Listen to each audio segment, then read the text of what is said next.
Hello guys, thank you very much for attending this course. It's been a long journey, not very long journey. I think we have covered almost 10 to 11 episodes, and they were not very long, right?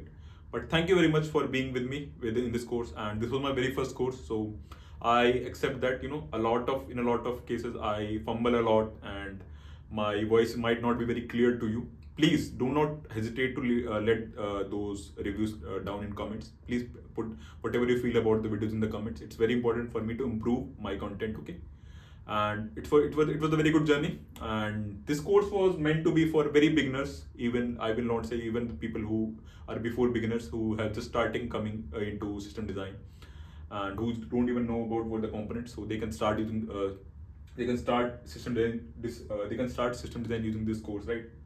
So thank you very much for if you have started from the very beginning and came to the end for this. And I will see you in other courses also. I am designing and I'm working on other courses as well, but I'm not sure how how long it will take me to implement those. Thank you very much, guys. All the best.